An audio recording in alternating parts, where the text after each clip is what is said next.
Guys आज म हल्दीबारीमा आएको छु।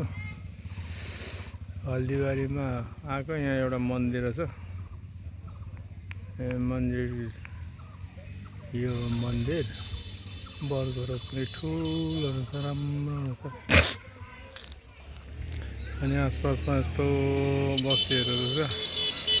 बस्तीहरू चाहिँ यस्तो पाराको प्लेन एरियामा यस्तै हुन्छ। अब बस्ती पर मकैको खेत रहेछ। मकै छरेको छ। मकै पनि धेरै राम्रो फलेको छ, राम्रो भएको रहेछ। अनि यहाँ यो चाहिँ मन्दिर भयो, यतापट्टि चाहिँ यो भवन रहेछ। यहाँ अब बिहाहरू के हुनेहरू त्यस्तो रहेछ। आज त्यस्तै एउटा प्रोग्राममा चाहिँ म यहाँ आएको थिएँ। यस्तै परेकोले आएको थिएँ। अनि एउटा भिडियो बनाउँ जस्तो लाग्यो। यो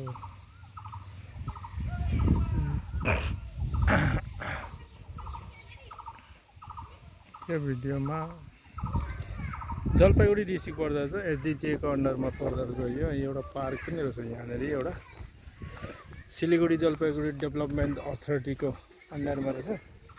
अनि यहाँनिर स्कुल पनि रहेछ, राम्रै रहेछ स्कुल।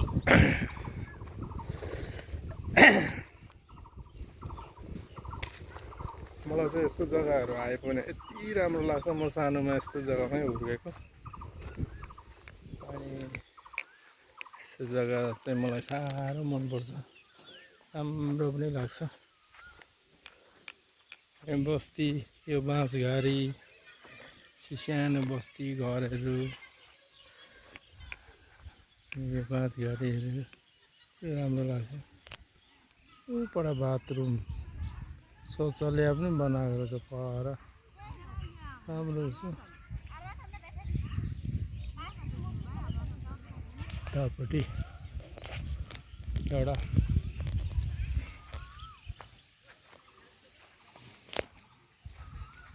त्यो मन्दिरको बाटो हो र ग्राउन्ड पनि रहेछ यहाँ ठुलो, सानो मोटामोटी ग्राउन्ड, राम्रो लाग्यो। यहाँ मुनि पनि ग्राउन्ड रहेछ। यहाँ चाहिँ मेला लाग्छ कि क्या हो कुनि, मलाई त थाहा छैन। अब मेरो ख्यालमा यहाँ सोधखोज पनि गरेको छैन। राम्रो छ यता, मलाई राम्रो लाग्यो जग्गाहरू, राम्रो लागेर मैले यसो भिडियो गरेको। यहाँ बरको रोप्ने रहेछ, राम्रो यस्तो बाटोहरू पनि रहेछ, सानो परेको बाटोहरू। यस्तो स्कुल पनि रहेछ, यसरी स्कुलहरू कति राम्रो छ।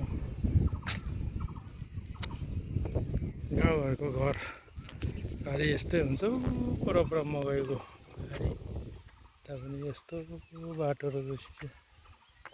हेर्नु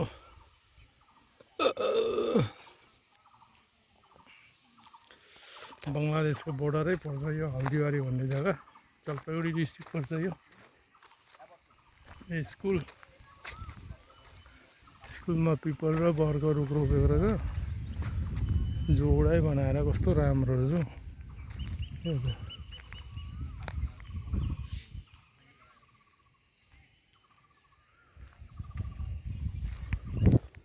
साथीहरू यहाँ गाडी लिएर बसिरहेको रहेछ।